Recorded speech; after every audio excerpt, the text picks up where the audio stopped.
think I found my perfect vlogging setup for 2024.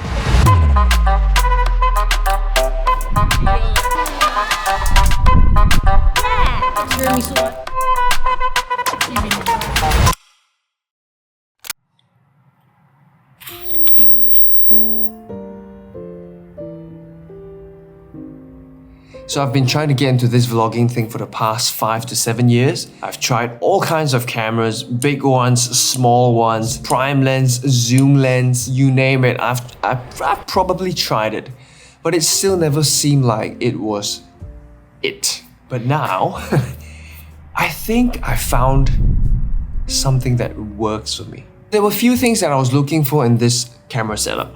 It needs to be small and compact so that I can easily bring it around. It needs to feel as natural as possible when I use it to document my daily life so that I can be present in the moment. But it still needs to be highly capable to produce the most beautiful images. I've been using it for a few weeks now and I'm pretty happy with it. I feel like I'm finally in my flow of creating videos. And people seem to like it because the past few videos have kind of taken off with tens of thousands of views. So in this video, we're going to talk about just that and hopefully it will help some of you find your camera setups as well. Okay, so I'm going to break this video into 2 parts. First part, it will be the essentials, the bare minimum I would get. And then the second part will be the nice to haves. I'll put everything in a timestamp, so if you are here just for the list, go for your life. Alright, so first up, the camera. The camera of choice is ZV-E1 from Sony. So this camera is technically FX3, that is a cinema camera, but half the price and maybe half the weight and size. There are a lot of talks about it overheating, yada yada. Guys, it's fine.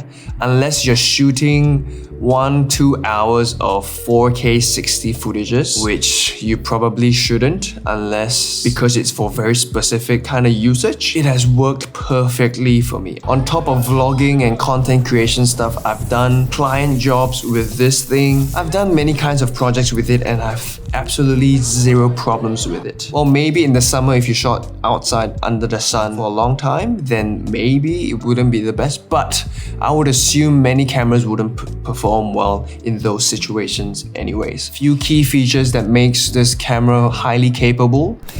It's the 422 10-bit footage, so that just means you get a wide range of color, you get high dynamic range, especially for very bright and very dark situations. And this camera has a dual native ISO at 640 or 800 I think, and 12,800. They don't advertise this, but I've tested it out and it has worked perfectly for me. It essentially means that you can shoot at 12,800 ISO and get a clean footage. That's game changing. I literally never need to worry about lack of lighting anymore because I can shoot in any conditions now. In fact, I use ND filters at night now because there's too much light. And for the price that you pay, which is around 2,005 Australian dollars that I've paid for, it is an absolute steal. Look, if this is a stretch for your budget, you're just starting out, there's an alternative to this, which is the ZV-E10 version 2. I personally use the version 1, it's incredibly powerful. These are some of the clips that I've shot with that camera. You can probably get a used one for less than $1,000 and shoot crazy good images. So honestly, there are no excuses at all to not be able to produce great images in this day and age. Next up, lenses wise, I've used all kinds of lenses really. I feel like I've changed one too many lenses, but recently I've gotten this lens that you're looking at that has changed the way I document my life, create content, because it's just so easy. Guys, this lens is so wide, it's literally this length away from my face right now. I can shoot in tight spaces, I can hold it right in front of me and speak into it, and it feels the most natural I've felt holding a camera. Even more natural than holding an iPhone, to be honest, for some reason. There's a little bit of a vignette on the side, but I kind of like how it looks. And if you don't like how it looks, you can easily just zoom in. So My camera has the zooming button. Or you turn on your crop mode, which brings you to something like that. Anyways, no more vignette. Looks great. I'm still really close to the camera right now. This lens, game changer for me. And if I were to have just one more lens to complete the kit, I would get a 24-70, or the cheaper version, cheaper alternative is a 28-75 by Tamron. This thing you can get for $1,000 Australian dollars or so. That just helps you cover the range, really, because this is so wide. That helps you to get your close-up shots, your mid shots, your detail shots. It draws your viewers' attention when you punch into whatever you're shooting. You give detail when you show the texture. So this is a great lens that can help you do that. And mic-wise, I've recently swapped to a Sony ECM M1. This thing is cordless, it is tiny, but it is incredibly powerful. It's probably slightly expensive, but I think it's perfectly worth it. An alternative you can go with is the Rode Video Go 2, I believe. That was the mic that I was using before this. It's really cheap, kind of small, but powerful as well. And it's a shotgun mic that you can easily use as a boom mic. The last piece for the essential would be a tripod.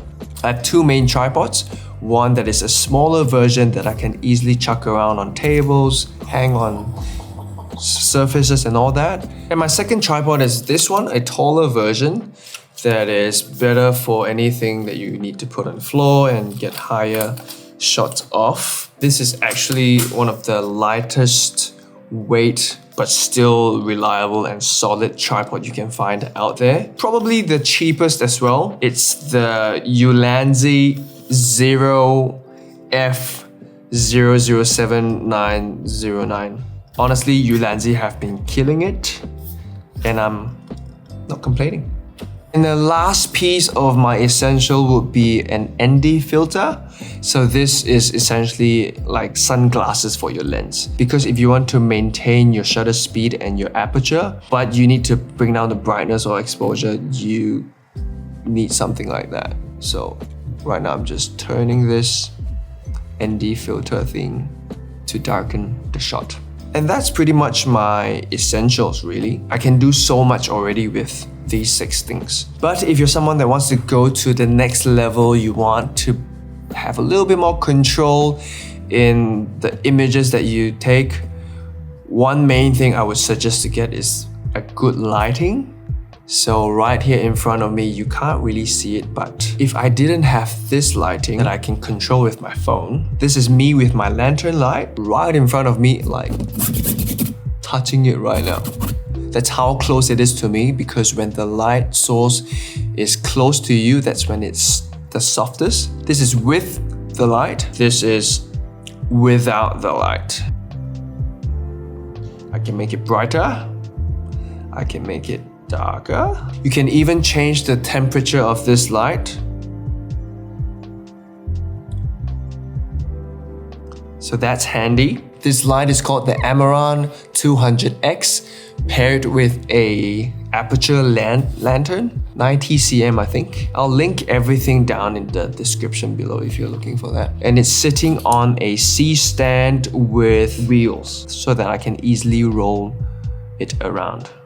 I do have one more lens that is pretty good, but I probably won't use as much anymore because of this new lens that I'm using. It's the Tamron 20-40. So this lens is great because you can vlog with this at 20, which is wide enough for most people, but you can also punch in at 40mm and get some detail shots, some mid shots. You kind of get the best of both worlds with just one lens. I think that's pretty much it. Well, the gear list is unending. I have some miscellaneous, some clamps, some small lights. I'll pop it down below. Check it out if you want to know more about that. But so I get that many people say that gear doesn't matter. which I agree to many extent. But when you get the right kind of gear that fits your needs to help you execute your creative vision, I think that is invaluable. When you are able to flow creatively from your vision to executing it, just having the tools to get it done, and then just repeat the cycle. I think that's one of the best feeling ever. But I know that at the end of the day, the best gear is always going to be the gear that you have with you, that you are able to afford. So use whatever you have, start creating. You never know where that leads you to, what kind of opportunities might come from that. I started my creative journey when my sister bought a camera that I got to use. I took photos of family in school and then got an opportunity to work in a pioneering YouTube channel back in Malaysia. Learned everything that I know about video, about creating stuff, and then I started my own clothing label that I did for 7 years, and now I'm here. I have a growing channel, growing audience, getting to know all of you from all around the world. All that started because I had my hands on my first camera that is not even my own. So whatever it is that you're working with, hey, just give it a go, man, and see what happens. And most importantly, just enjoy creating. Enjoy the creative process. That's something I'm trying to remind myself of. As the algorithm and things come in, hey, just create. We'll figure those things out. The algorithm will figure us out. Anyways, hopefully this helps you. Let me know what kind of videos you would like to see more, and I hope to see you in the next one. Peace.